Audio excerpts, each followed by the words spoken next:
Happy Friday. Am I live? Oh, he gave the blonde girl the mic. This could be fun. Happy Friday. Who's happy to be here tonight?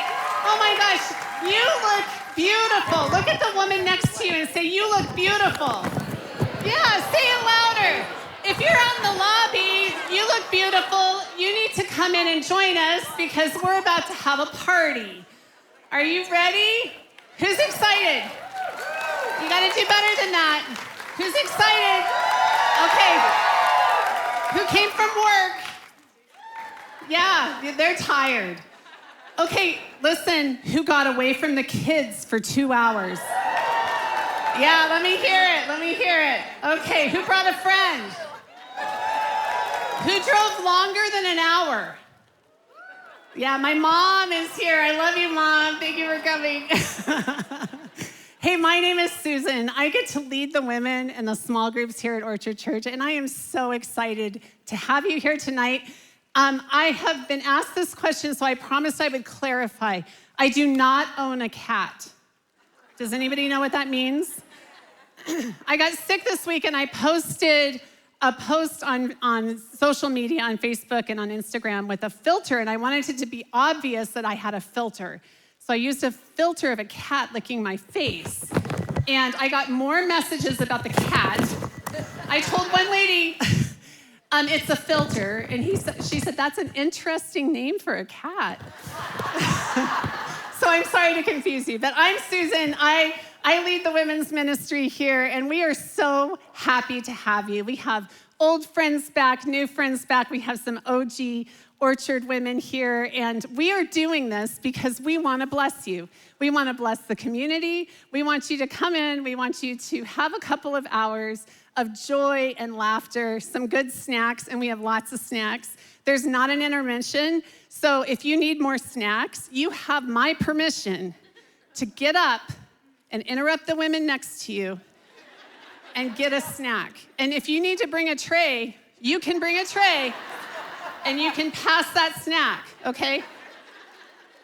Really, we don't want you to be hungry, and we don't want those snacks at the end of the night, right, Tammy? We do not want those snacks, so we will be throwing them in your cars as you leave. Another announcement that I have for you, we have a QR code around here, and there's been slides. There was one at the check-in table, and it's got Amy's beautiful picture, and it says door prize. I think it says door prize, or it says drawing or something like that. We have a couple of really great door prizes that we're going to give tonight. So to register for that, you need to scan that QR code and put your information in there. We don't sell it. And then I will probably call you or email you this week if you win and tell you, hey, you won, listen to this, you want to do this, $100 spa gift card to a new spa in town called Ivory Rain. How does that sound? Yeah, sounds good. So we appreciate Ivory Rain and partnering with us tonight, and we'll be giving 2 of those away. So look for that QR code. It'll be on the slides. It's out in the lobby. Make sure that you register. You have all night to do that, and we'll give that away. So that's all of my announcements that I have right now. We're going to be closing the doors soon and getting started, but I have a question for you. I had this really great idea. Do you like to play games? No? Does anybody like to play a game? Are we ready for a game? Okay, I have a game for you tonight. I invited the brightest, the most talented, the hardest working, most gifted women at Orchard Church to come and play a game with me tonight. Ladies, come on out. We have the OG women's team. Here they come. This is serious. Give a hand. They're gonna need your help. Here they are. Here they are. Are we ready for a game? Are you ready? Here they are. Everybody do it. Twirl, hamburger, be careful. Twirl. Yay! This is our best and brightest. These are some of our Orchard Ministry Institute, our mom co-leaders. We have our our lead and founding pastor's wife, Shelly, and our director of Next Steps. We love her so much. And Iglesia Orchard's pastor's wife, Jana here, and they are here to play a game, okay? So you do have to participate. We need your help. They're gonna play this game. You have to pick your favorite, so take a look. Everybody show off your outfits. They're gonna need you to cheer them on. Are you ready? This is serious. They don't win a prize, but whoever wins will be my favorite till midnight, okay? Okay, it's hard to pick. These are great ladies. We're gonna play a rock, paper, scissors relay. I need you guys to help. Are you ready? Contestants, come on up. Don't fall off the stage. Are we ready? Okay, cheer for your best. On your marks, get set, go. Rock. Come on, girls. Rock, paper. Oh, we got dinosaur. Come on down. Unicorn. Oh! Hamburger. Alien. Paper. Again. Oh, I'm exhausted. Again.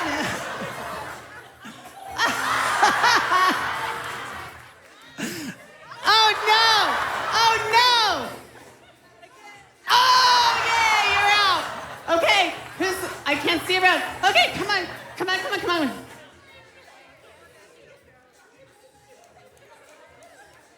I don't hear any cheering out here.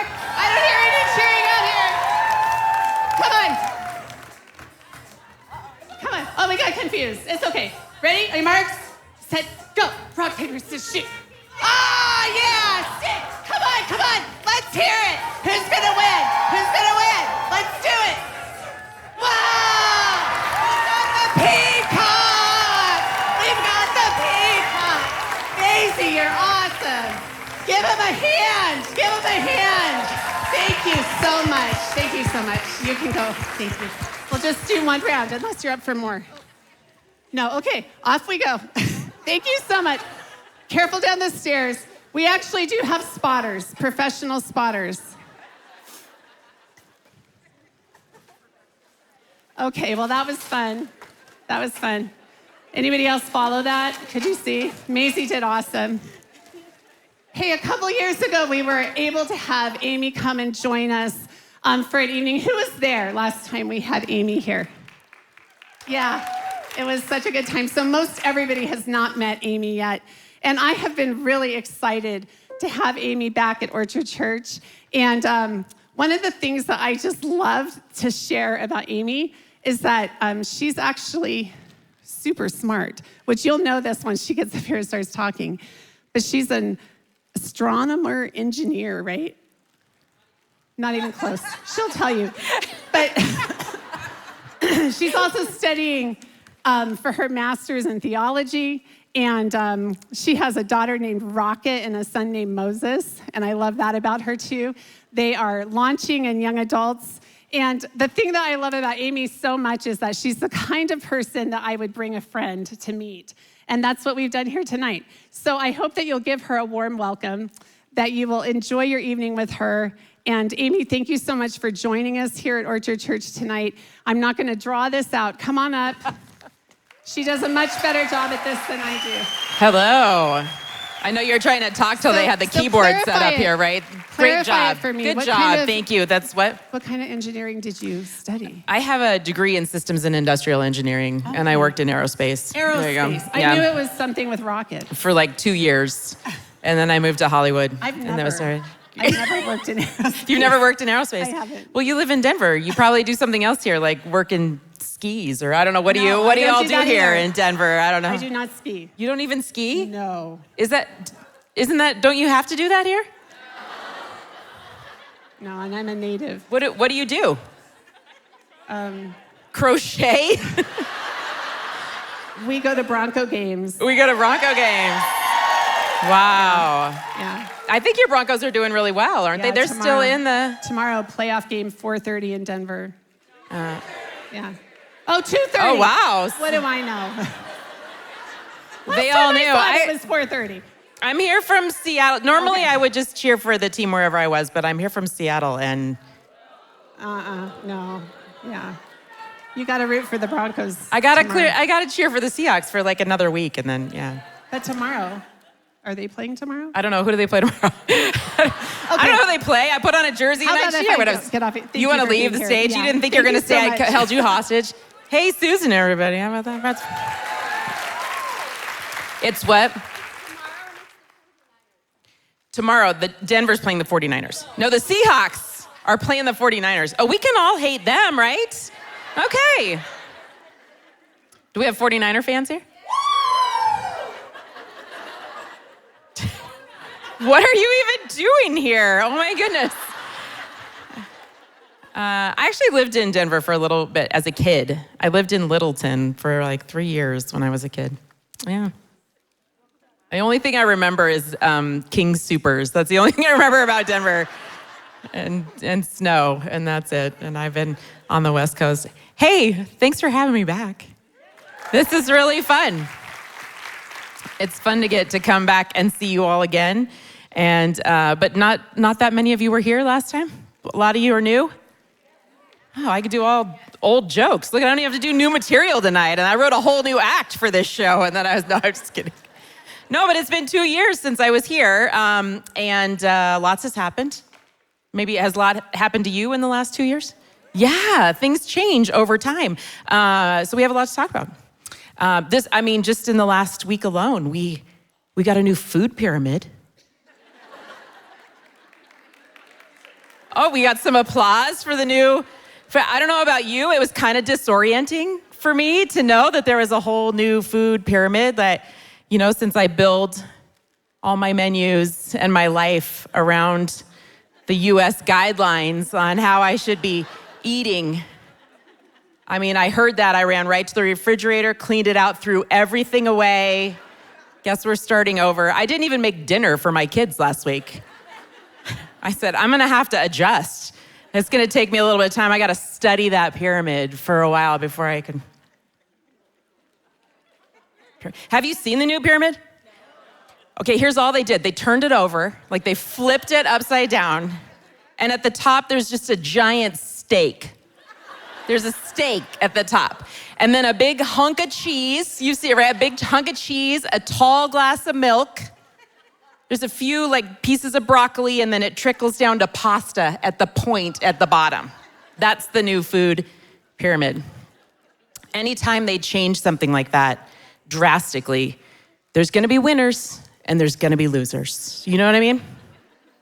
In the winner category, people who eat a carnivore diet, right?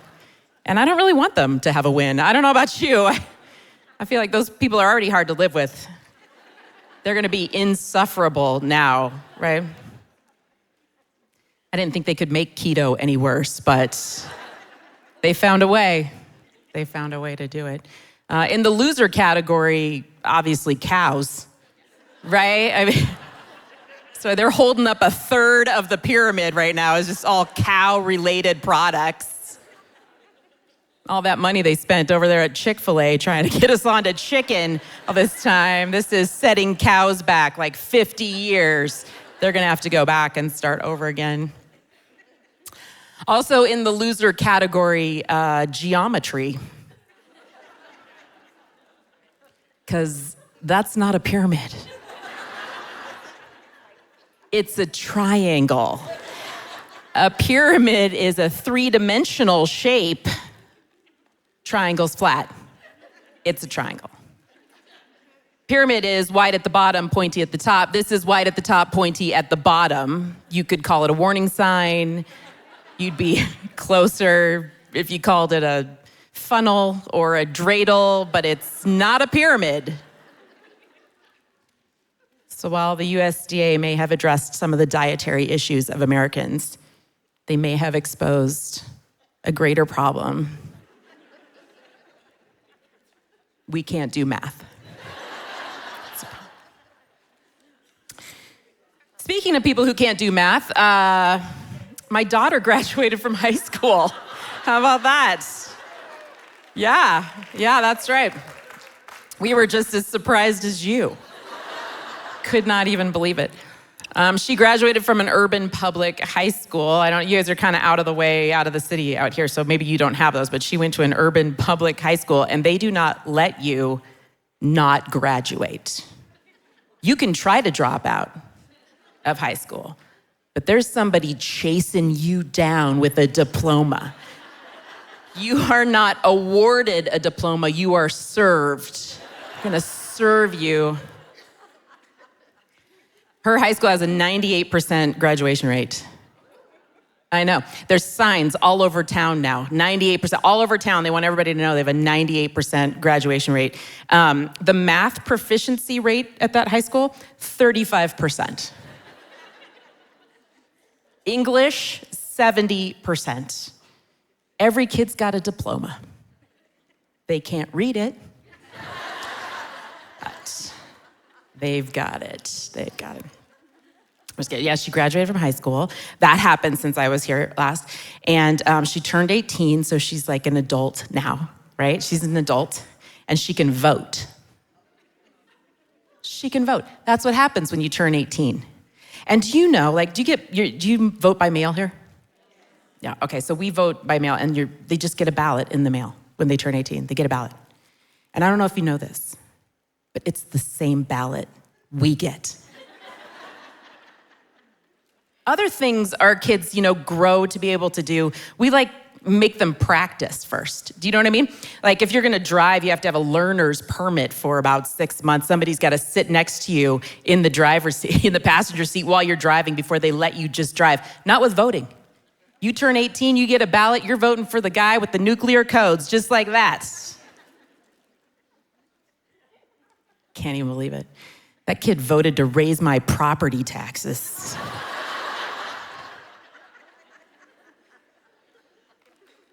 I'm still paying her cell phone bill. Raise my property taxes. Nobody should be laughing at that. Up to this point, she's just been spending all my money. Now she's spending yours. So you're welcome.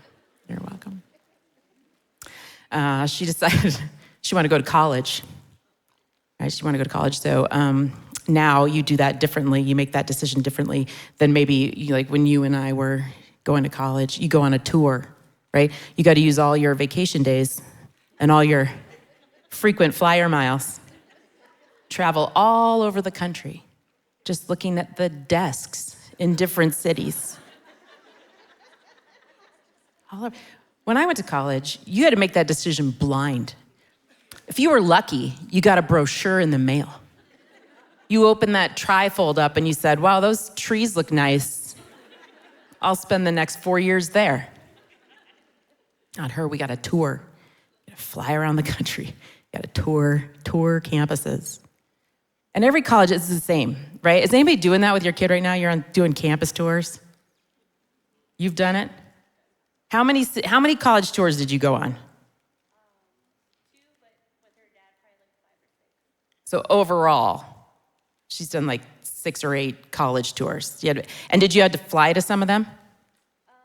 No, they were pretty close by. So you could drive. You could do one long road trip. And did you really see anything different from one place? No, they're all exactly the same, aren't they?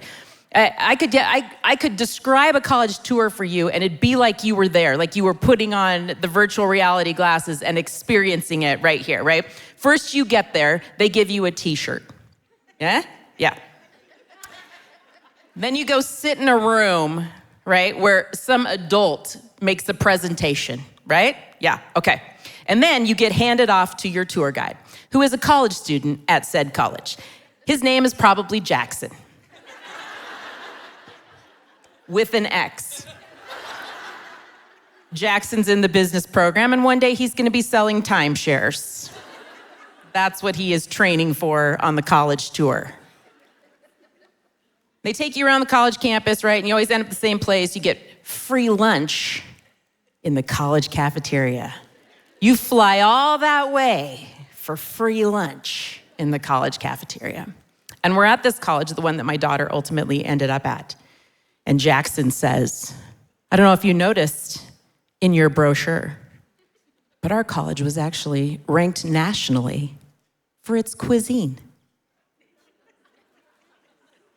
I said, cuisine? College cuisine? It's not why I'm sending my kid to college. I'm sending my kid to college to learn how to be poor, you know? That kid basically feels like she lives at a Trader Joe's right now. At home, she's going to school to learn how to do that herself. I went to college, I lived through it on like bologna and breakfast cereal, right? My kid needs to have that experience. I don't want her days to be wondering whether she's gonna eat at the carving station or the sushi bar. Cuisine. You know who I blame for this? All those moms who started cutting their kids' sandwiches into shapes. This is their fault. They did this to us. My daughter would come home from school and she'd be like, Mom, why don't you cut my sandwiches into shapes? Honey, because it already is a shape. Your sandwich is a square. Square's a shape. That's why we think that's a pyramid. Paying enough attention in math class, too much attention to our neighbor's lunch. My daughter had a friend, her mom was an artist, and listen, we live in Washington in the Pacific Northwest, so almost every kid's mom is an artist of some, you know. Her mom used to carve her apples to look like stuff. So she'd pull it out of her lunch and it'd be carved to look like a dolphin or a mermaid, and then she'd sprinkle like cinnamon and fennel seed on top of her apples. It's the most ridiculous thing, right? They're to blame. It's those moms. I mean, when I was a kid, if I had an apple in my lunch, first of all, I put it there, right? Nobody packed my lunch. I packed my lunch. And if there was an apple in my lunch, it was an apple, right? It had a peel, had a core, had a stem, had a sticker.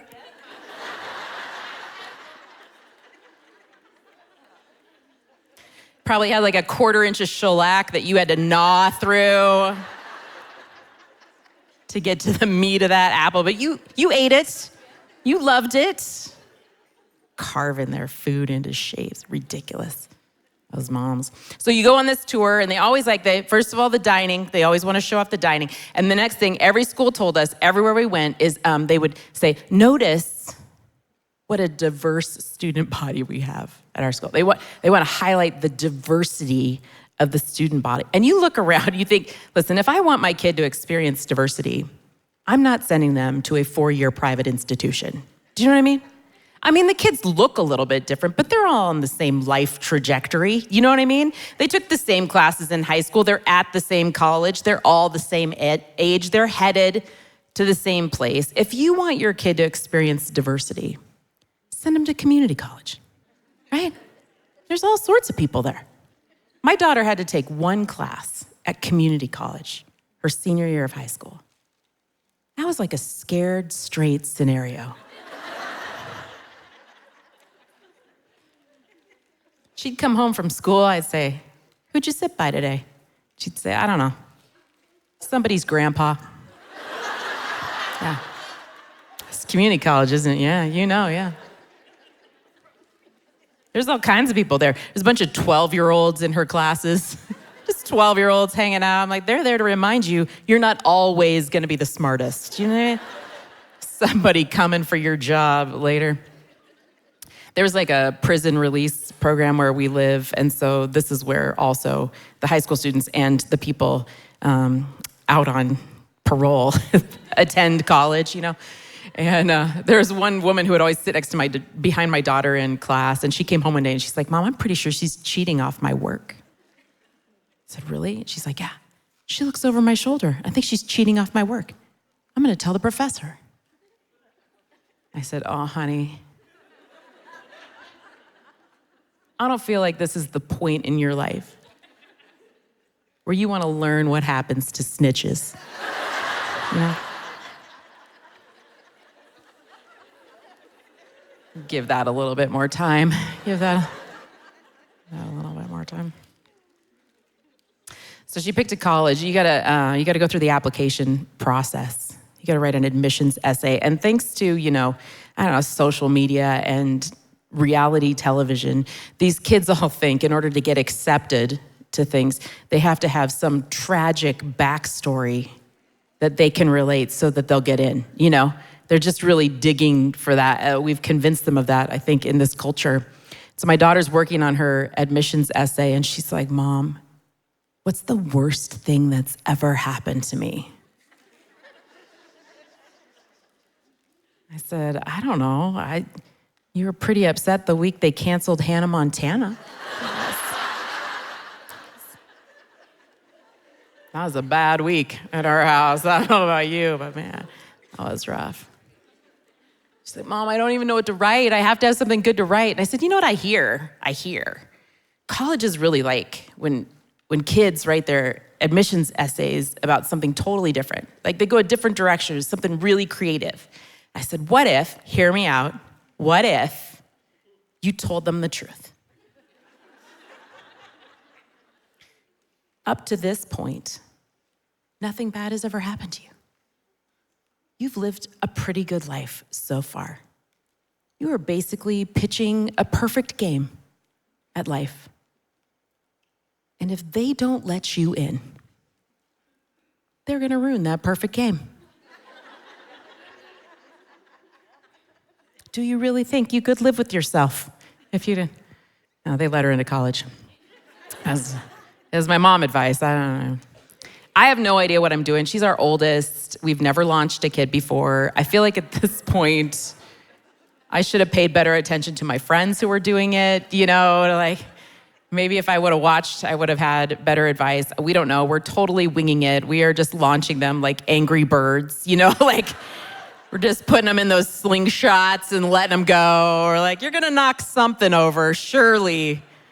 At some point, a box will fall down. And you learn, so she's in her second year of college now. And so the first year, it was hard to send her away. I packed her bags. I put all kinds of sweet things in them, like little notes, to encourage her, homemade cookies. I hid them in her luggage. And you know what? That didn't really seem to move her at all. I didn't hear once from her about those cookies or those notes or anything. So I learned. We learn on the job, right, moms? We learn, we grow. So this year, I didn't put anything in her bags. I took stuff out.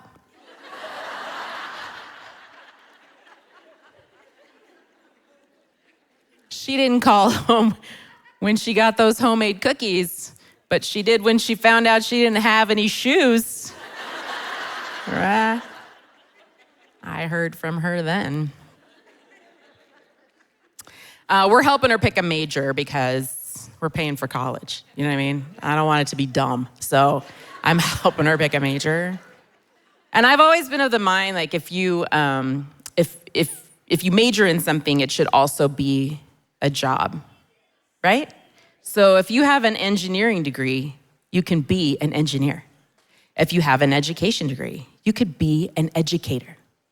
If you have an English degree, what are you gonna be? Englishman?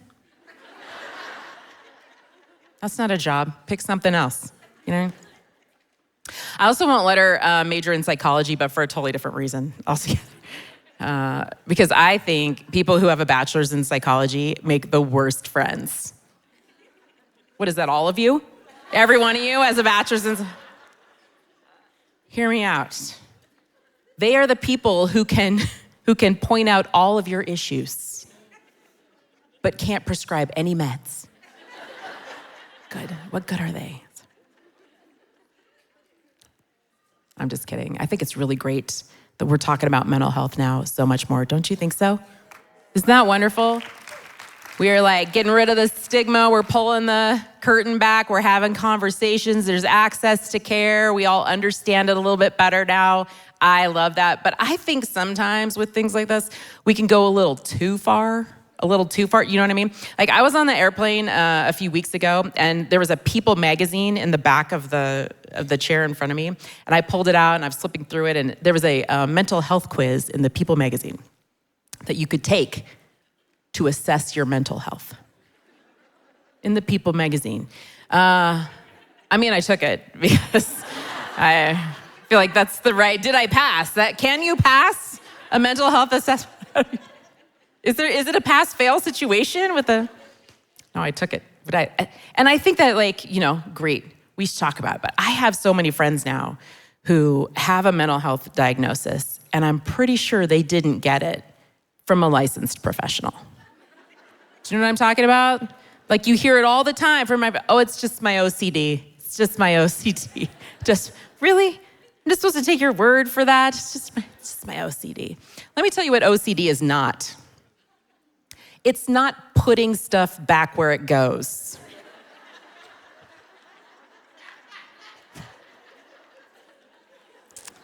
That's just picking up after yourself. We should really all be doing more of that. You know what I mean? That is not OCD. OCD is not regular hand washing, right? No. We should all wash our hands. That's just good hygiene. We should be doing it, not OCD. People who actually have a diagnosis of OCD, they will not just drop that in casual conversation, right? You know why? Because those 3 letters are alphabetically out of order. That's OCD. Strain. Can't give yourself a diagnosis. My friends, they're like, it's my anxiety. If I was gonna give myself my own diagnosis, I would pick something that was useful. Do you know what I mean? Like, I don't understand why more people don't diagnose themselves as narcissists. That is a helpful diagnosis, okay? That gets you out of almost everything. Almost everything. Amy, would you be willing to host a baby shower for your sister? Sorry, can't. I'm a narcissist.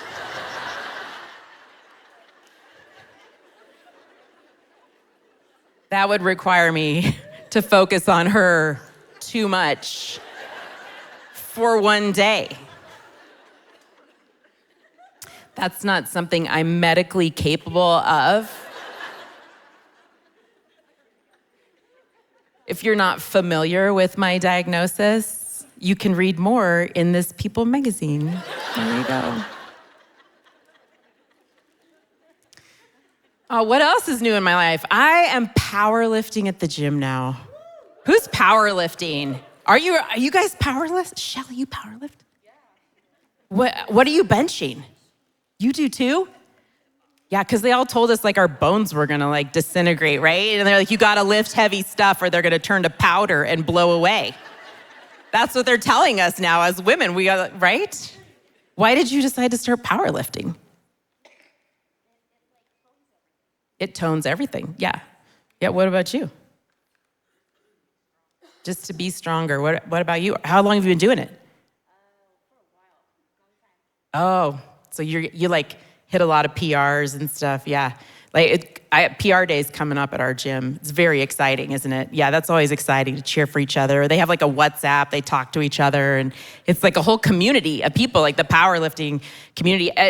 You get really sore, right? You get really, really sore. Different kind of sore, sore where you can't do other things in your life, because you lifted. Now I can't put my socks on today, so I'm just... Because I lifted heavy weights, I can't bend over and put my socks on. I was getting ready to leave the house and I dropped my keys on the floor and I just looked at them for a while. And then I called an Uber. I was like, that's sore. The reason that I actually started powerlifting, it's interesting. I am by far the weakest person in that free weights room on any given day. I am the weakest person in there, which is exactly the right place for me to be. Because if there's ever the weight room comes under attack, okay? Hear me out.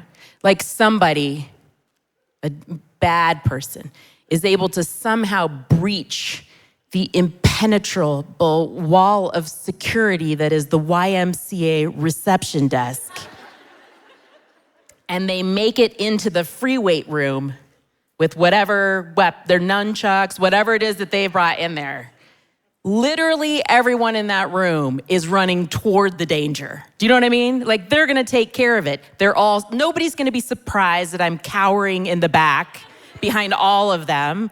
Nobody's counting on me in that situation. It's the best place to be. Like, I'll just film from back here so you all have a highlight reel, whatever it is you're about to do. Because before this, I was doing things like Zumba and gentle yoga, where like if something happened in one of those classes, they'd all be like, what are we gonna do, Amy? Right? It would fall on my shoulders. They would push me to the front of that, I don't know, hit a warrior pose. What do we do in this? I feel like I'm so much safer in the powerlifting class, so that's what I'm doing now. Plus, my kids are athletes and they're very strong, and I feel very jealous of them because they're so strong. My son's a swimmer. I think we talked about that the last time I was here because he's playing water polo. Do you remember that? Did we talk about that? He plays water polo in the fall, which is like the greatest thing as a mom because those games are 28 minutes long. And if you ever sat through a weekend baseball tournament, it's like, why did I know about water polo? You know what I mean? Yeah, 28 minutes. Like, you bought your hot dog, ate your hot dog, you're thinking, maybe I want another hot dog, game's over. Just like that, you are in the car going home. We don't know anything about the game. I still don't know the rules to that game. I don't think anybody does, like sometimes even the ref will blow the whistle and he'll call a goal and he says it like a question, like goal, like that. Like, are you asking us? I thought there were horses in this game, no? It's fun. It's a fun game to watch, but it's actually swim season right now, which is great. I mean, the reason that he started swimming even was because I'm a lazy mom. Where are my lazy moms at? Where are my lazy moms at? Yeah. How many of you were too lazy to even raise your hand right there? Like, that was like, that's a lot you're asking of me right now, Amy. I know it's hard to get your hand up on a Friday night, you know what I mean? I'm a lazy mom, like I drove my kids to the YMCA. I'm like, everybody picks something here. I'm going one place. So my daughter's a dancer. My son, he swims. And also because it's like a twofer. Like, I'm the kind of mom who treats swimming as a bath, right?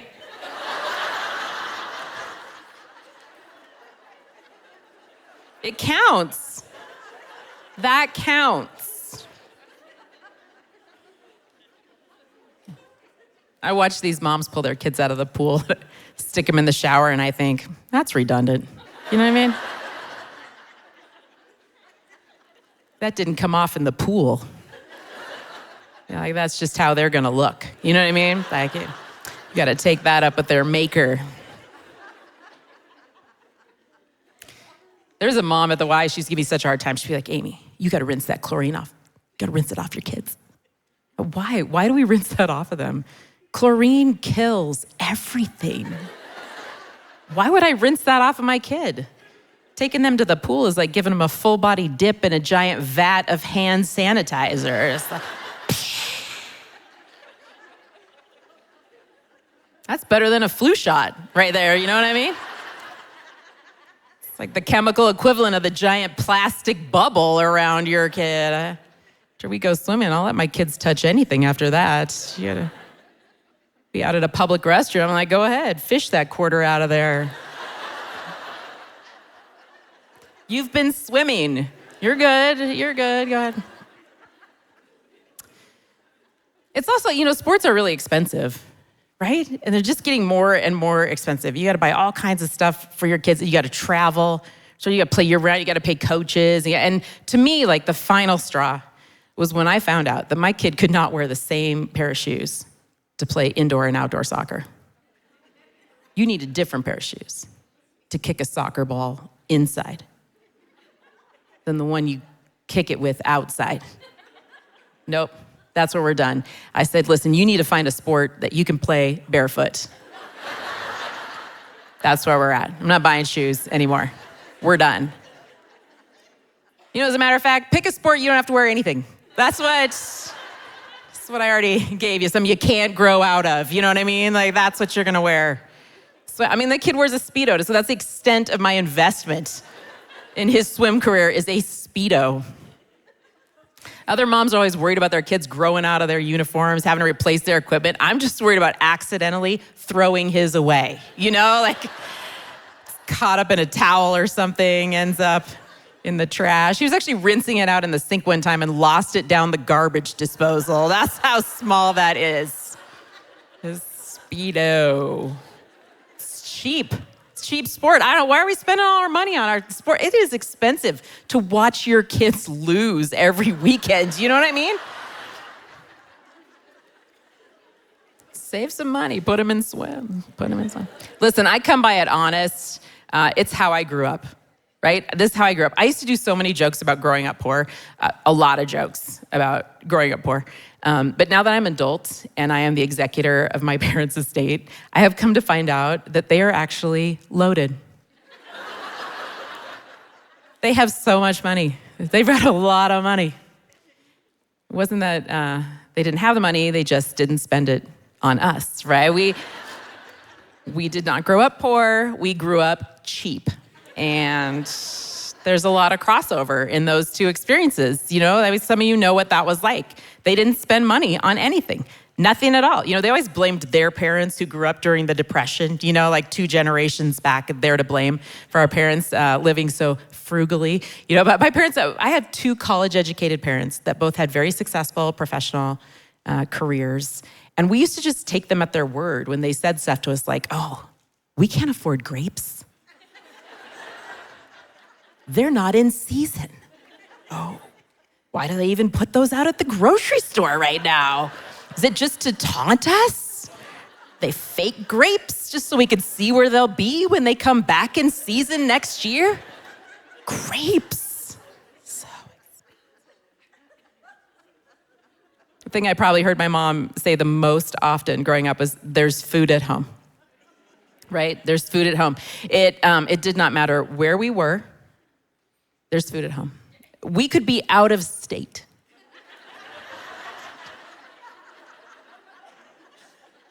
There's food at home. Are we going home?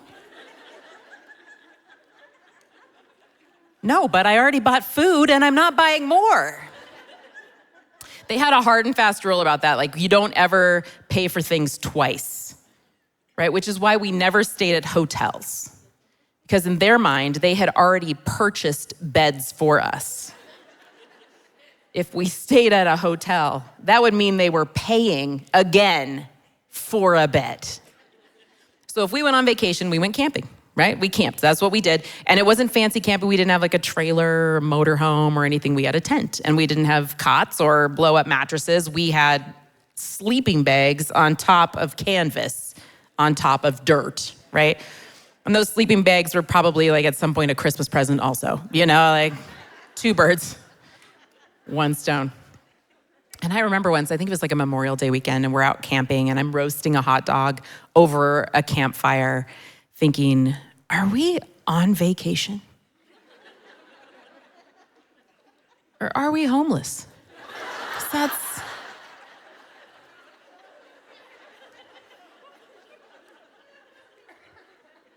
those things look very similar to one another. Do you know what I mean? There's a lot. They didn't buy us new clothes. We didn't get new clothes. We went thrift shopping for clothes, which now that's super cool. Like, all the kids love to go thrift shopping now, right? But not back then. There wasn't great stuff at the thrift store. And so we went thrift shopping, and we would go and find. I remember one year I got a coat my mom bought me, and it had 3 other kids' names in it already.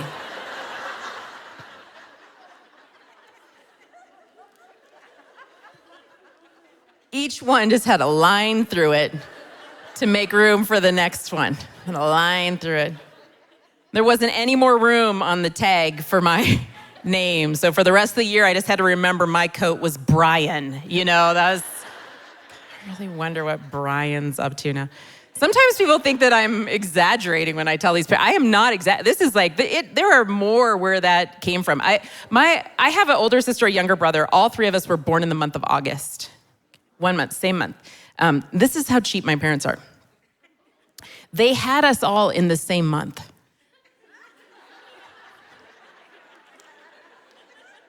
So they only had to pay for 1 birthday party.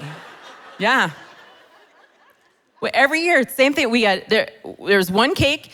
We each got to invite 2 friends. There was one set of candles. My mom would light them for my sister. We'd sing, she'd blow them out, she'd take one out. Light them again, sing, I'd blow them out, take 3 out, light them again, and my brother got his turn after that. That's the absolute truth. And you know, the worst part is my birthday is August 31st. That is the last day of August. This is the last day that you can actually be born and not be born in September. My due date was November 4th. We got to the end of August. My mom ran a marathon. She was throwing back castor oil shots. She's like, oh, don't even try. I see you trying to get into September so you can have your own birthday party. No, you're coming out now with them. I don't even know why I went down that road. My parents recently had COVID. Funniest thing, they found out that they had it. They got in the car, drove to my house so they could deliver that news in person. Is that funny?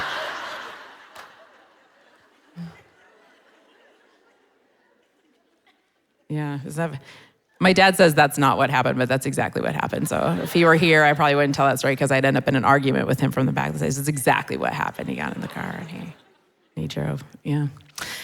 So he's at swim season right now, and they had like their big meet. They had a big meet yesterday. I was there for the first half, and then I left to go get on a plane. And so I had like 8. All the other moms were texting me video. Isn't that the greatest thing? Like when you have like your mom team, and they like make sure you're there even though you're not there, which is like one of the greatest things we do for each other. Yeah, it was an exciting day. They're having a good season. They're going to state. So isn't that exciting? Yeah, he's a pretty fast little swimmer. Oh, yeah. So, yeah, who knew, right? Who knew? All that, yeah. I really didn't put a lot of effort into it, so I don't feel like I can take credit for it. You know what I mean? Even my daughter, my daughter was a dancer, went to college to a D1 school on a dance scholarship to dance on their school. I didn't even know it was a sport or that you could do it in college when she went. So that's where we are as a mom. I mean, I went and saw her perform sometimes. Like I went to her recitals, but it wasn't like dance moms at my house or anything. Do you know what I mean? Any of you have dancers?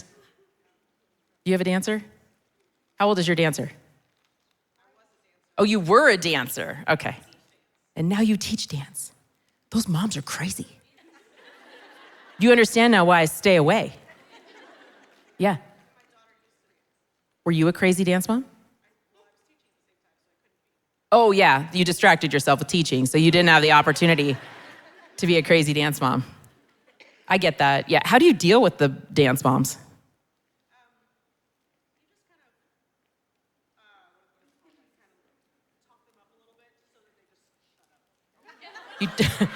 You like tell them their kid is really good, and then they go away?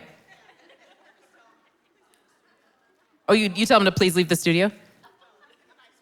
In a nice way. Is there a nice way to say that? You just smile like, hey, we don't want you here. Isn't that great? Something like that, yeah. Do you have any great dancers? Do you have a competitive team? Yeah, we have a competitive team and then a performance team. Oh, wow, okay. Do you have a big studio? No. Okay, it's like the dance Super Bowl is this weekend, right? Or is it coming up in a couple weeks? No, the UDA, the college dance Super Bowl. Yeah. Well, I know. Everybody's won a national championship. Literally every dancer in America has won a national championship. If they haven't, they just make their own national championship and they go and they win. Yeah, that's an amazing. So my daughter danced at the YMCA her whole life and then got recruited to dance at college. Nobody can believe it. I can't. It shocks you, right? Because these kids like dance their whole lives year round, every night, spend thousands and thousands of dollars. And my daughter just like took some class at the Y, and now she's like, isn't that amazing? It is like my biggest flex to the other moms. I'm like, I drive by in my really nice car. I'm like, I own my house. Sorry. Yeah. Well, you know what we found out though? I mean, we love to support the YMCA because like they're so great in our community, and they really like they're in every child. Like we have foster kids in our classes. We have like, I mean, anybody can come, and so that's why we've stayed a part of the YMCA for all these years. And also like I'm just not that invested. You know what I mean? Like I wasn't one of those people who looked at my kids when they were little and thought, they're gonna be the greatest thing that ever happened on the face of the earth. I'm realistic. My friend and I are actually writing a book right now called "Your Kid's Not That Great." It's gonna come out like. In not too long. I feel like if every parent could read it when their kids were babies, you would save yourself a lot of heartache. You know what I mean? Yeah. Yeah. But what we found out was that at the YMCA, like all the teachers there taught also at the studio because they can only get so many hours teaching in the evening, right? So there's the same teachers at the YMCA as were at the studio. And then, so we stayed over there and she had like she got love and it was great. Yeah. Well, congratulations to you and your daughter and your studio. Amazing, yeah. Does anybody dance at her studio? What studio? What's the name of your studio? Stage Images. There's only two, so if their kid dance, but it seems like no one has a dancer here. They're probably at a competition right now if they do. They couldn't be here tonight because they're probably out of town. Is there really? There's one in town, yeah.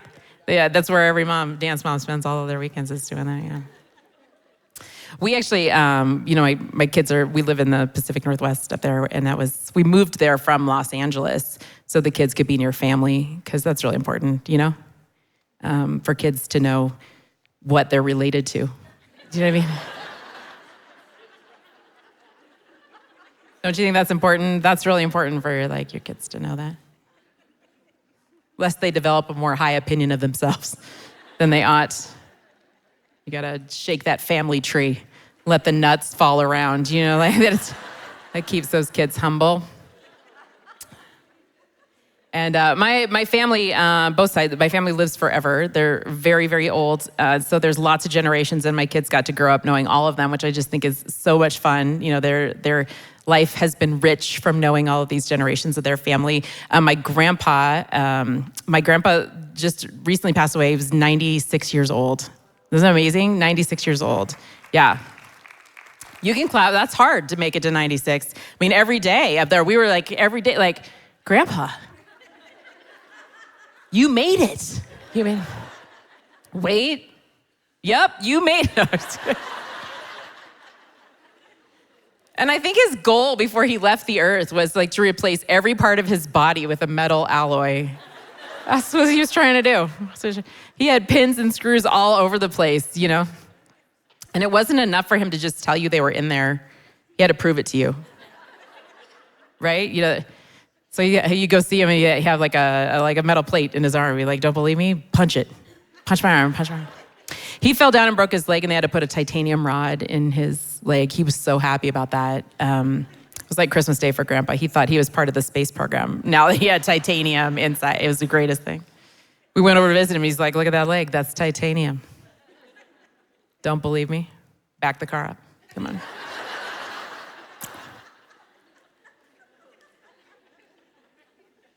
He didn't have a very large estate, my grandpa, but he was recyclable. So there's that.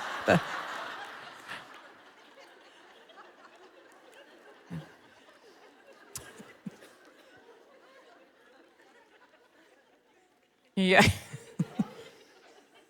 My grandma is 98 years old. She's 98 years old. Isn't that amazing? Different side. That's my mom's mom. That was my dad's dad. This is my mom's mom. 98 years old. And she's kind of a pessimist, my grandma. I would think if you made it to 98, you'd be an optimist, right? I mean, doesn't that make sense? You got to dodge a lot of bullets to make it to 98 years old. Not my grandma. Now, she is convinced that every year is her last. January 1st rolls around and she's like, well, this is it. This is it. That's all we're... She's so convinced she's not going to make it to the end of the year that she won't even buy full-size toiletries anymore. Because she doesn't want that toothpaste to outlast her,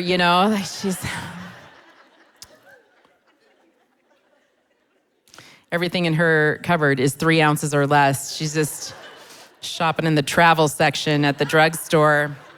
If there's a TSA checkpoint between here and heaven, Grandma's gonna be okay.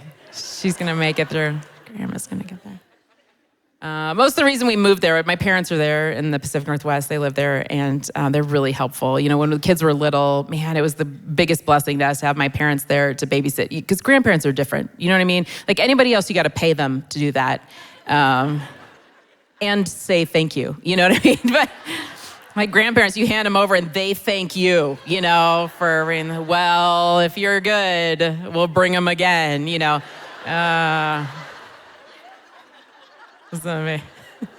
Your kids are your grandkids are at your house right now. She was even like, you're lucky I'm here tonight because my grandkids are at my house right now.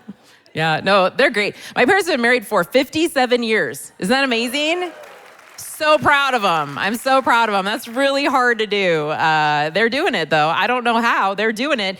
They've got a lot of marriage advice. If you want marriage advice, I will give you their number. They have a lot of things to share about marriage they feel pretty confident about. Some of it is a little suspect.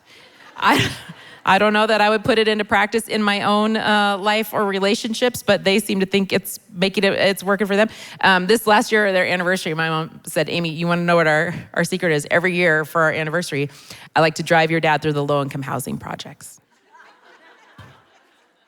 So I can remind him where he'd be if he ever left me. There, like that. Never splitting him. One of the things that I thought would be better about living next to so much family would be filling out the emergency contact form for the kids, because that is hard to do, right? Have you had to do that recently, to fill out an emergency contact form? Like you look at that, you think, man, I feel like the school should give me scenarios. If I don't know what happened, I don't know who to send.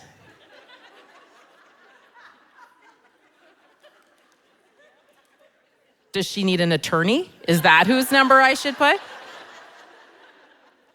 And to keep her mouth shut? Like, did my son get his finger stuck in his water bottle again? Well, don't call me. I'm not coming down a third time to pull that out. He can write with the other hand today. Kid's gotta learn at some point, you know, he's gotta learn. It's hard to know who to put down, right? Like, I can't put my grandpa down. He can't get through the metal detector at school to pick him up. Can't use my grandma. She's pretty sure she's not gonna be available.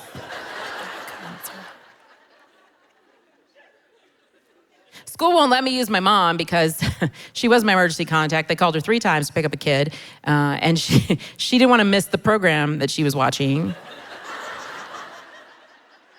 So she would just try to convince the nurse that it was an allergy to give him Benadryl and send him back to class.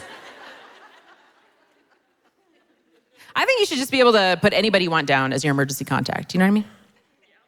Do you remember that guy years ago? He was hiking and he got caught, he got stuck, and he had to cut off his own arm to save his life. I feel like he would make a really good emergency contact. Do you know what I mean? That seems like a guy who is cool under pressure, you know? And I'm pretty sure if my son knew he was coming, he wouldn't get his finger stuck in his water bottle again like that. Just saying. All right, we got a keyboard. We got to do some songs. You want some songs? All right.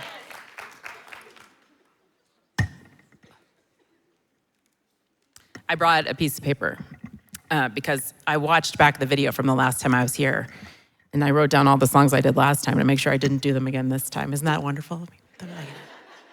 I can't remember those things. I forget everything now.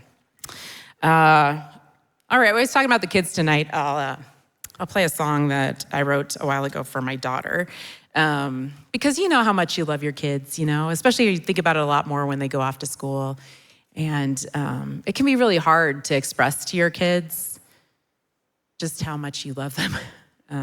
And so I wrote a little song for her to tell her how much I love her. It's kind of a serious song.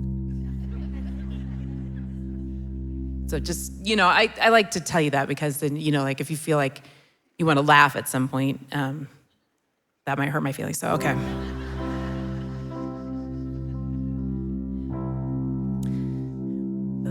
you more than all the stars in the sky.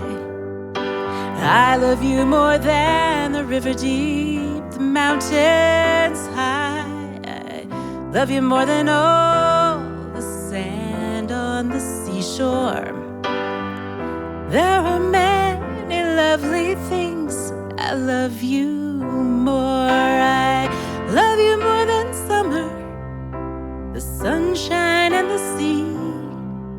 There'll never be somebody who loves you more than me. Isn't that pretty? Thanks. You know, that's how I was hoping that my daughter would react to that song. She wasn't really moved by it, you know. And I was sad, but, you know, she's my kid, so I forgave her. And then she was spending some time over at her grandma's house, and they made a craft, as they still do. And it was a magnet for my refrigerator, and it said on that magnet, "Things my mommy loves." And you know what wasn't on that magnet? Anything from that song. So I realized she doesn't really think I love those things, so it doesn't matter to her that I love her more. So what I need to do is I need to rewrite the song with all the stuff she thinks that I love. And that's gonna move her to tears. Here's that version. I love you more than Nordstrom's half-yearly sale. I love you more than the girl who manicures my nails. I love you more than all the shoes in my closet. I love you more than a great big bank deposit. I love you more than Facebook, more than HGTV. I love you more than Pinterest, even more than this is a really big one, coffee. And that's how you move a teenager to tears. It's weird launching kids. It's only be a couple years and I'm gonna be an empty nester. Is anybody right there? Like you're right in that? Oh, lots of you guys. Yeah. How do you like it? Oh, cheering from that. All positive all the way around. You're number 5. You had 5 kids. You had 5 children and they're all gone now. She wins. She just keeps saying 6, 6, 6, or that's not something we usually yell over and over again in a church. Like, right, just so you know, I maybe count your dog just to like make, you know, for the sake. That's you have 6 children. Yes, and how old is the youngest? So are they all out? And were you happy to have an empty nest? Okay. And what did you do when they were gone? Like what did you do with yourself after that?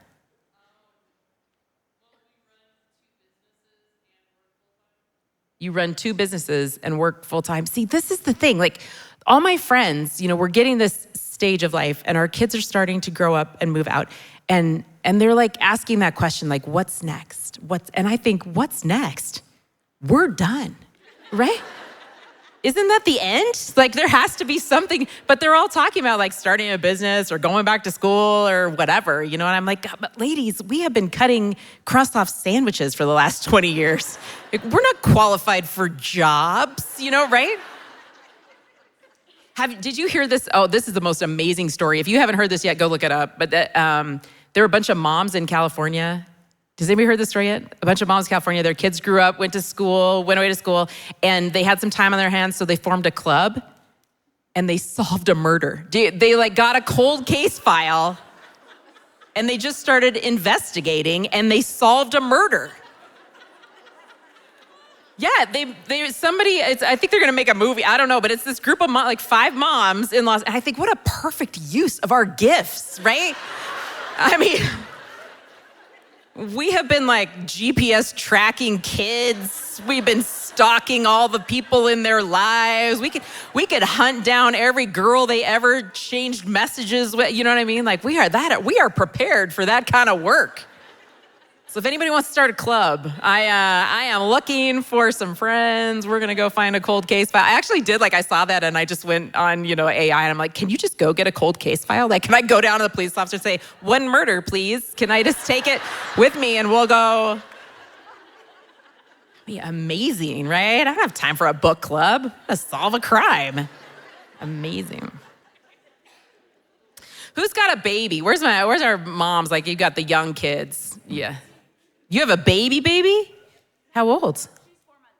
4 months. Congratulations. What's her name? Eliana. Is she your first? She's my second. So how old's the other one? She's 2. 2. Oh, so you have little, you're right at the beginning of it. How are you doing?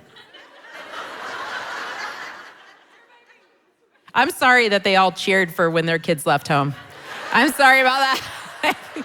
You're a long way from that. I hope that didn't discourage you. And what's your name? Jennifer. I got a song for you. Hang on. Let's see if I know it. Here we go.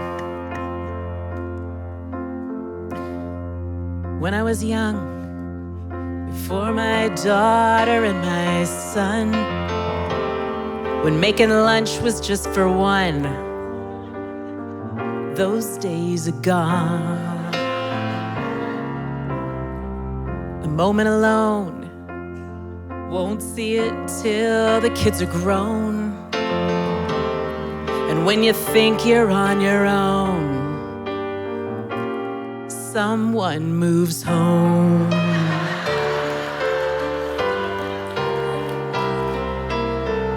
All by myself, not gonna be by myself anymore. It's hard to be sure. Your bathroom lock so insecure, and sleep so distant and obscure. Forget your allure. When I was young, before my daughter and my son, when my hair was always done, those days are gone. Wipe your tears away, Jennifer. It's not forever. All by yourself, you're not gonna be all by not gonna eat, never sleep, watch TV.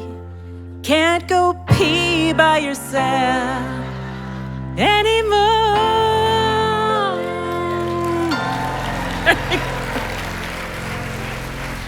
Oh, let me just tell you, Jennifer, when you are at that stage with those little babies, church is the very best place that you can be. You have hundreds of women who have walked before you here who will love you and hold those babies and will tell you that the day will come when you will get sleep and you won't be crying anymore. So keep coming here. Come to Momco, get your mentor mom, do your thing, yeah.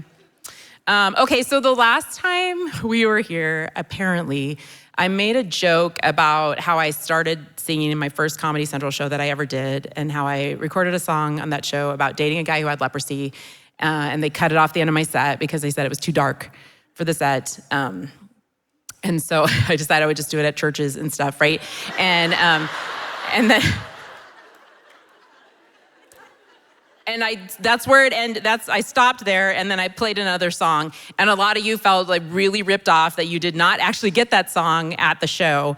So I'm gonna do it, and mostly because it's the second time. Usually if I'm here the first time, I wouldn't do it first time. But since I'm here the second time, you can have it. Okay. Okay, here we go. You ready? My song about dating a guy who had leprosy. My chair's not in the right place. All right. Okay. We used to walk hand hand in hand. Then just hand and hook. We got the strangest looks. I didn't care what anyone said, not even when your ears fell off your head. Leprosy got the best of you, left me with only your nub. With all of your fingers and kneecaps and eyelids, clogging the drain to my tub.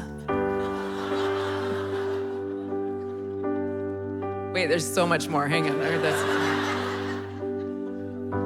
You did the hokey pokey. You put your right foot in, but you didn't pull it out. You let me cry on your shoulder, even when you weren't around. Leprosy got the best of you, left me with only your nub.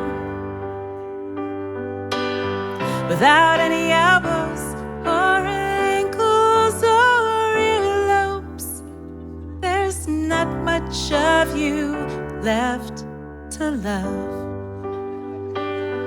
There's not much of you left to love. There you go. You asked for it. You can. That's thanks to Instagram. You all have DMs on there, and you send me messages. We did Adele the last time I was here, right? We did that part of the show where I call Amy ruins popular songs by pointing out troubling lyrics, where we sing a song just the way it's written, but then we pause periodically throughout the song and we discuss it. Yeah, and I can't remember what. Something came out of somebody emailed me or messaged me from the show and suggested a song, and I don't remember what it was. But I was recently doing a show with a guy who used to play in Journey, and he's like a worship pastor now. And he used to play, Journey, whatever. And he was like their guitar player or something, and now he's a worship pastor at a church. He's so cool. And we were doing an event together, and I'm sitting in the back room of that event, and he. And I hear him on stage, and he's just playing Journey songs like for the show. And he came back, and I said, "Why don't you do your own music? They know it. Why are you playing Journey songs?" He goes, "Because whenever you're doing a show and you're feeling a little bit tired, if you just start playing a Journey song, the audience will sing it for you, and you don't have to work at all." And that is brilliant, right? That is brilliant. And I was like, how am I going to get a Journey song into my act? And so I've been working hard toward that ever since. I don't know. And we have the beginning of one here. I'm going to, let's see. Oh, wait, that's not it, is it? Wait, is that it?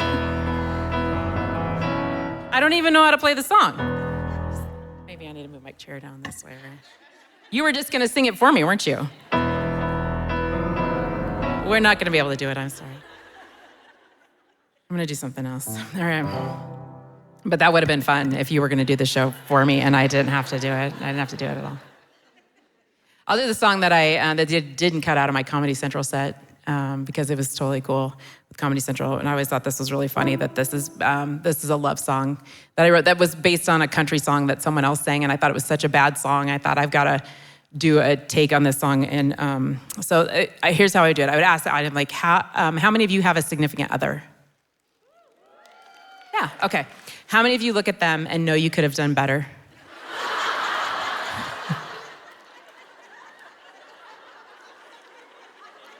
So bad, right? That's so bad.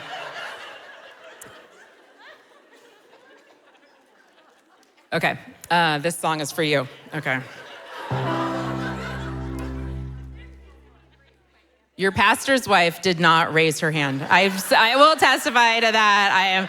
It's important that you know that you're not in the back and someone tells you otherwise, or you know. I saw with my own eyes, she did not raise her hand. She is evenly matched, right? Okay. You should have quit while you were ahead. I feel like you're like... I'm not even gonna repeat what you said to this audience. So there... Okay, well then she's throwing her hat in with the rest of you. Okay, here we go. I used to dream of Prince Charming, hoping someday he'd come rescue me. But all my friends are married and I'm stuck with you. So I have to face reality. Well, you're a little shorter than I hoped you'd be. And your hair, it's thinning fast. I know the love that we now share, it probably will not last. But I settled for you. No sense pretending what we both know is true. When the day came along, I finally knew my dreams were not coming true. Sing it with me, ladies. I settled for you. There you go, a little song for our settlers there. I bet your husband is amazing. They all know it. They all know it.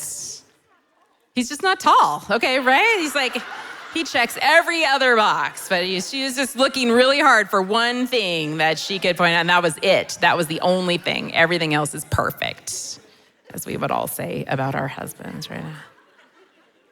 You guys are a lot of fun. Thanks for having me back. I'll come back anytime to Orchard Church. You got to give me a little bit of time to write a new act. It takes a little bit of time, right? I got to do like a bunch of shows, so I have new material for you, but I'll come back anytime. I'm just so excited to hear all that I do about this church and how you're growing and loving your community and all the ways that you do that really well. And it just makes me like, it humbles me to be a part of this ministry at all, because clearly you are having such a significant impact on this place and this city and the lives around you, and that's a good place to be, right? And one of the best things about a comedy night, I think, like some of you might, it's just fun, right? We're just having a good time. But one of the things that you recognize when you are in a room full of women and you're all laughing at the same things is that, the person on that side of the room is laughing at the same thing as the person on that side of the room. And so maybe you saw something the same way, you had the same experience, and you start to realize that there's not that big of a distance between me and that other person. And then when that starts to break down in your heart, you're like, oh, maybe I have things in common with other people in this room. Then you start to think, wow, there's some really big things in my life, some hard things, some painful things, some challenging things. And I bet there are women in this room who share those things also. And so this is a place where I can come and I can be in community and I can be with other women who will walk through life with me. Some of them have gone before, as we told Jennifer, and have had those experiences already. And what a beautiful blessing it is to all of us to have women who've gone before us and can say, I've been there, I know where this goes. Hang on to Jesus and you will get through this like I did. And then you can do the same thing for someone on the other end. This is something that women in particular do really well together and for one another. So if this is your first time in this church, if this is your first time in a church, I hope that your experience here tonight was one that you think, hey, I could come again. I could come back. I can come back for a service on a Sunday morning. I could come and join a small group and be with other women here. So please do. I know that's scary. Like there's rooms full of people you don't know. That can be really scary for some of us. I'm an introvert. I don't know, are any of you introverts? Right, introverts. You came, right? That's hard sometimes to be, right? Like it takes a lot out of you. And so sometimes you got to be a risk taker to have what's on the other side, which is meaningful relationships and community. So please come back. And maybe I'll be back sometime and then I'll get to see you again. And you'll be like, I was there last time and now I'm here all the time. You know what I mean? All right. That would be really encouraging to me. I'm going to do one more song and then I'll be done. And then hopefully you'll stick around. We can say hello. We can take pictures. I know it's really important to like photo document that you got out of the house. So, like we will do that. I will stand by the pictures station over there and I will take your pictures so that you all have, I will push the buttons on your phone with your friends, or, maybe you can, if you came alone, come to the picture station. That's where I will be and I will introduce you to someone. Okay, we will all leave here with a friend tonight, one way or the other. We're gonna leave, we're gonna know somebody. So let's do that, and thanks so much. Okay, so I'm gonna leave you with one more song. This is a song, how do I even introduce this song? So I think that young people should not be allowed to write love songs. Anybody else feel that way? Right? Young people do not have the experience you need to write a love song. So they write love songs that set the bar of love too high. You know what I mean? Like you can't get there because it's too high. I'll give you an example of a love song that was written by a young person, okay? You know I'd catch a grenade for you. Right? A grenade. Where do they live? Maybe he could just get a better job, move to a different neighborhood where he doesn't have to catch stuff like that for her. I don't know. I'd throw my hand on a blade for you. Right? Who is this girl even that people are coming at her with knives? Where did he find her? I'd jump in front of a train for you. Why would you ever have to jump in front of a train for somebody else? If they are stuck on the tracks, you can push them out of the way and then step off. You don't have to stand there and take it. That isn't love. You need to call somebody. I mean, think about that scenario, right? You get hit by the train, now you're dead, she's with somebody else. This is someone else's love song at that point. You are out of the picture now. So she's moved on.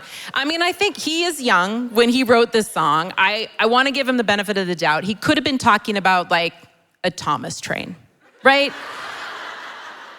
Like someone might have thrown a Thomas train and he leapt in front of it to take that Thomas. Those hurt. If you've ever been hit in the face with a Thomas train, you know that, I mean, that could be love to jump in front of a Thomas train, but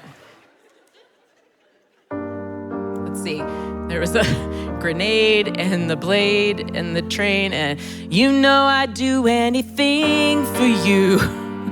Do you think it's crazy that so soon in this song he's already run out of terrible things to do that rhyme with aid? Like, I could think of more stuff than that. I don't even have to try, right? You know I'd drink cans of Raid for you. I'd get the pit bull spade for you. I'm not even sure if that's dangerous, but it rhymed, all right? I would go through all this pain, take a bullet straight through my brain. I would die for you, which is kind of redundant at this part, isn't it? I mean, if dude's not already dead, he's a vampire, am I right? Yeah. But you won't do the same. Oh, isn't that terrible? I wonder how far along in their love story they were when he realized she wasn't in it like he was. Do you know what I mean? Do you think he was already diving for that first grenade? And she's like, you get this one, I'll get next. That's a terrible love song, isn't it? It's a terrible love song. Nobody could live up to that. You gotta set the bar for love low. You know what I mean? Has anybody been married like more than 50 years? How many years have you been married? 54 years in May, right? What is the secret to 54 years of marriage? Prayer, yeah. How many years have you been married? 54 as well. Okay, what do you say the secret to 54 years of marriage? patience. Prayer and patience. Yeah, okay, I feel like the two of you could write a love song at this point, right? Could probably write a love opera called Prayer and Patience, prayer, or something like that, right? Yeah, but this is ridiculous, isn't it?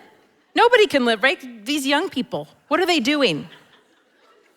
I'll give you an example of a love song that you can all use, live up to, all right? I put a chair in the shade for you. I'd keep the bed made for you. Most of the time, we can do that, right? Your husband might sing, I'd fantasy football trade for you. Put on a ring for you. We could all do that, right? I would go out in the rain. I would drive in the right lane. I don't know that my husband would do that. I don't know, but that'd be nice, right? I would die for you in about 50 years. There you go. There's a love song you could all live up to. Hey, thank you so much for having me, Orchard Church. I love ya. See you again. Good night.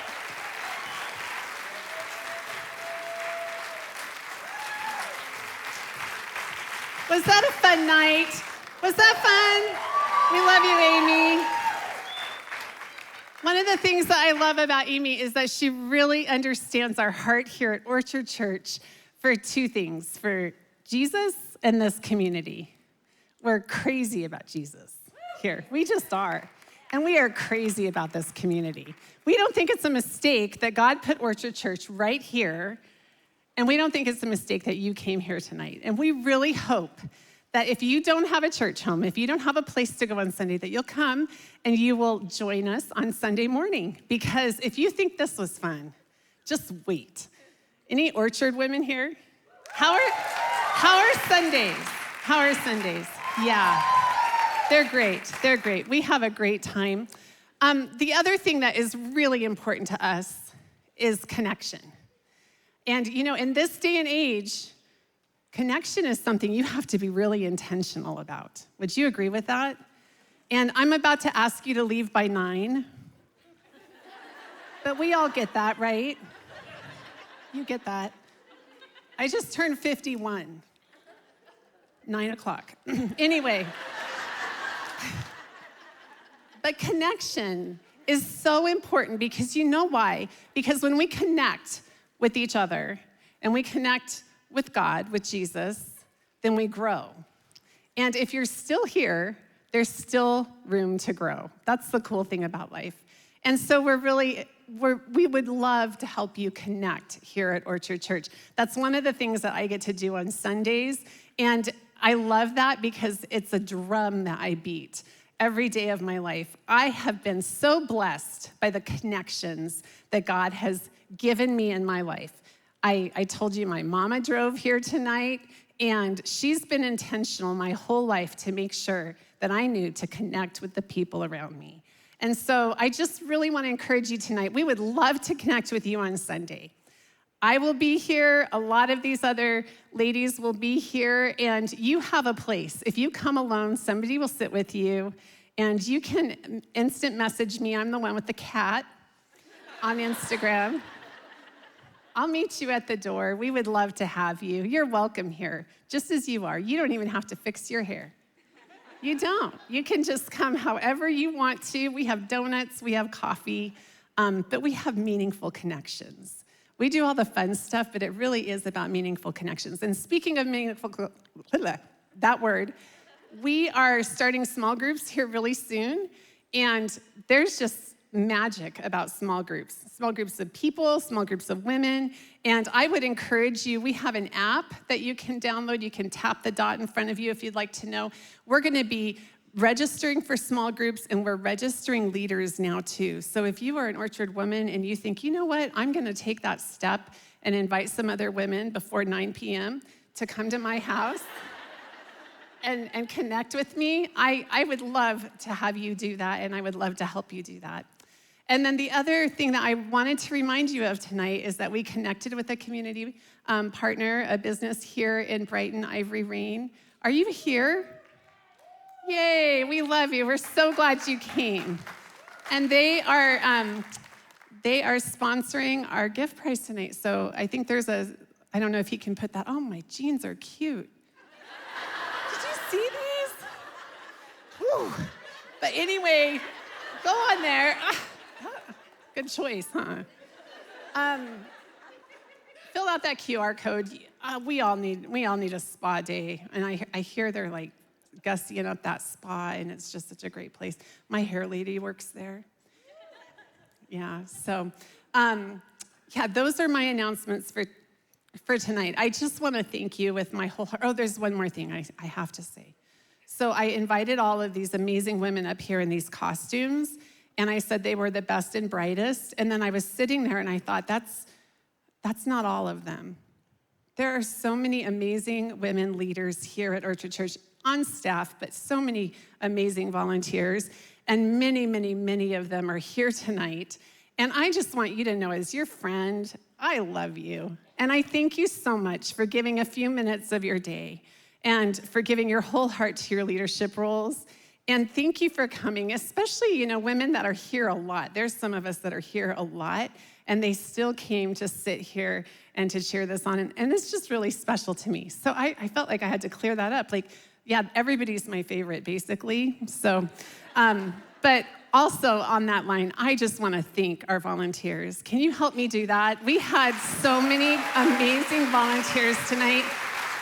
We had women. We had so many guys that wanted to come and do security. And I just love that. I think that's so cool. And they have been so helpful, and that's just amazing. We had women smiling, helping you come in. We had women putting snacks out and women doing ridiculous things and not ridiculous things. And I just thank you all so much. And if you ever want to join us, I'm the person you can talk to because it's fun. It's fun to serve here at Orchard. So that's all of it. I'm going to dismiss you. The music's going to come back on, but there is a photo booth out there, and Amy will be out there. I'll be out there.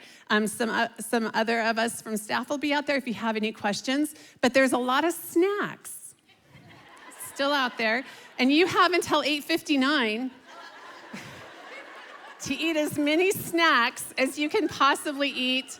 But listen, you're beautiful. You're doing a good job, ladies. You're doing better than you think you are. Go be blessed. We hope to see you on Sunday. We love you.